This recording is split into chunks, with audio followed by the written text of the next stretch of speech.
بسم اللہ الرحمن الرحیم الحمدللہ رب العالمین والصلاة والسلام علی رسولہ الکریم وعلی آلہ واصحابہ اجمعین۔ حنیف قریشی نے بات کی اس کی، وہ تو اتنا مجرم ہے اس مسئلے میں، خطائے اجتہادی باعث اجر و ثواب ہے، لیکن خطا فی الفام عیب ہے۔ تو اس کا کلم موجود ہے کہ سیدہ پاک سے غلط فہمی ہو گئی۔ تو مسئلہ یہ ہے کہ یہ طاہر القادری نے لکھا، غلط فہمی ہو گئی، یہ حنیف قریشی نے ہم نے کہا ادھر بھی سیدہ کو غلط فہمی ہوئی تھی، حدیث سنی نہیں تھی۔ ہم نے کہا ادھر بھی سیدہ کو غلط فہمی ہوئی تھی، حدیث سنی نہیں تھی۔ غلط فہمی ہو گئی، اور وہ خطا فی الفام ہے، وہ عیب ہے۔ اور آج تک کسی ایک بندے نے بھی ان کے خلاف اعتراض نہیں کیا کہ یہ انہوں نے گستاخی کی۔ تو مسئلہ اصل وہ پیڑا ہوتے پھکیاں ہو رہا ہے، یعنی ہم رفض کی جڑیں کاٹ رہے ہیں، اور یہ وہ لوگ کہتے ہیں کسی طرح ہماری طرف سے توجہ ہٹ جائے کہ ان کے خواص کی میٹنگ میں کہا گیا کہ اگر 5 سال یہ جلالی ہمیں اور لگا گیا تو ہمارا قصہ ختم ہو جائے گا۔ تو انہوں نے یعنی وہ میری گرفتاری سے پہلے یہ کہا تھا۔ تو بات اصل میں یہ مطلقاً مسئلہ فدق کی نہیں تھی، وہ بحث ہے کہ کیا شیعہ کا دعویٰ ہے کہ وراثت ہے، دوسرا دعویٰ ہے کہ وصیت کر گئے تھے رسول پاک صلی اللہ علیہ وسلم، تیسرا ہے کہ یہ تحفہ دے گئے تھے۔ یہاں ان تینوں کی بات نہیں، یہاں باقاعدہ میں نے تقریر میں سوال ذکر کیا اور اس سوال کا جواب ذکر کیا، اور میں اس دن سے کہہ رہا ہوں کہ اس جواب کے سوا کوئی جواب نہیں۔ میں نے لکھ کے بھی ان سارے مفتیوں کی طرف بھیجا کہ تم چلو میرے والا جواب یا پیر صاحب والا جواب نہیں تو اپنے ہی جواب دے دو۔ وہ جواب نہ دیں تو صدیق اکبر رضی اللہ تعالیٰ عنہ غاصب ثابت ہوتے ہیں شیعہ کی دلیل سے۔ اگر وہ غاصب ہیں، عادل نہیں، تو قرآن قرآن نہیں، پھر دین دین نہیں۔ یہ تو پورے دین کو بچانے کی جنگ تھی، تو انہیں اس دین کی کوئی خبر نہیں۔ مثلا میں خلاصہ بیان کر دیتا ہوں، جو پیر صاحب کا تصفیہ ہے اس میں انہوں نے یہ اعتراض کیا کہ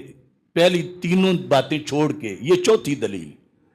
یہ اکثر ہمارے اکابر کی کتابوں میں ہے ہی نہیں، صرف تینوں پر جواب دیا جاتا ہے۔ چوتھا اعتراض جو ہے وہ جب ہوا تو پھر اس کا جواب دیا گیا، وہ متقدمین میں تھا ہی نہیں شیعہ کا اعتراض، اس لیے لوگ کہتے ہیں پہلے تو کسی نے نہیں کہا۔ تو میں چیلنج سے کہتا ہوں پہلے کسی کو اس اعتراض کا ذکر دکھاؤ ہماری کتابوں میں، تو پھر کہو اس نے جواب بھی نہیں دیا۔ جب اعتراض پہنچا نہیں تھا تو جواب کہاں دیتے؟ تو جن کو پہنچا، مثلا امام پراروی کو پہنچا، انہوں نے مرام الکلام میں جواب دیا، پیر صاحب کو پہنچا، انہوں نے جواب دیا۔ جس ملعونہ نے انہیں یہ کہا تھا کہ وہ غاصب ہیں، کوئی ایک سنی ان پیروں کا بیان اس کے خلاف دکھا دو جس کے خلاف میں نے 6.5 گھنٹے سیمینار کیا تھا، اور میرے خلاف ان میں سے ہر ایک بولا۔ تو اس کا مطلب کیا بنتا ہے کہ یہ یعنی کتوں کو کھلا چھوڑنا چاہتے ہیں اور پتھروں کو باندھنا چاہتے ہیں۔ بات ساری اس اعتراض کے جواب میں ہے، ہم نے اعتراض ذکر کر کے جواب دیا تھا، اور ان کے پاس قیامت تک اس اعتراض کا کوئی جواب نہیں، جو امام پرہاروی نے کیا، جو پیر میر علی شاہ صاحب نے کیا، اور جو شیعوں نے اپنی کتابوں میں لکھا، سوائے اس کے کہ یہ جو ہم نے بتایا یہ مانے۔ یہ میں نے ابتدا میں ان کو 3 دن دیے تھے کہ میں تمہارا انتظار کروں گا۔ سیدہ پاک ہمارے سر آنکھوں پر، ہم ان کے خاک پا کو بھی سلام کرنے والے ہیں، لیکن دین دین ہے۔ اور جہاں تک مناظرے کی بات ہے، میں نے جو بڑے سینئر تھے، یعنی یہ تو بالکل پالتو ہے ان کا، میں نے ان کو بار بار کہا اور اب بھی کہہ رہا ہوں، ریاض حسین شاہ ہو، عرفان شاہ، عبدالقادر شاہ، حسین الدین شاہ، ان میں سے طاہر القادری، کوئی بھی جب چاہے میرے ساتھ آ کے مناظرہ کر لیں۔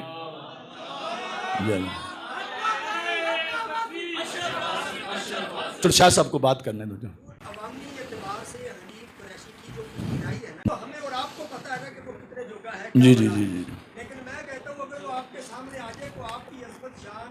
یا وجاہت میں کوئی فرق آتا ہے، ایک دفعہ بٹھائیں اس کو۔ اس میں کوئی شک نہیں، یعنی عوامی طور پر نہیں، وہ بھی بات میں بتاتا ہوں کہ پوری شیعہ لابی اور چینل اور سب کچھ، ہم نے اس کو یہ بھی آفر کی ہے کہ اگر اس کو مثلا ہراتے ہیں ہم، پھر دوسرا کھڑا ہو جائے گا، پھر تیسرا کھڑا ہو جائے گا، پھر چوتھا، وہ سارے اس کو اپنا نمائندہ نامزد کر دیں کہ اس کی ہار ہماری ہار ہے، اس کی جیت ہماری جیت ہے،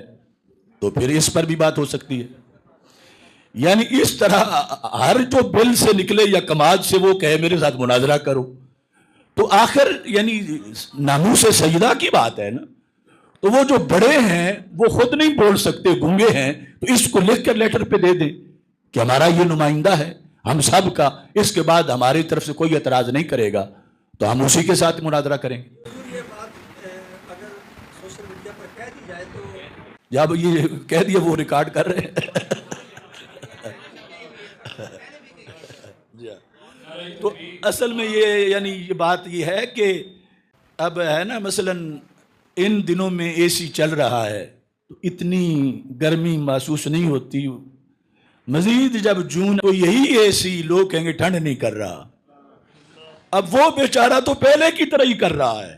صرف باہر کا ماحول بدل گیا ہے۔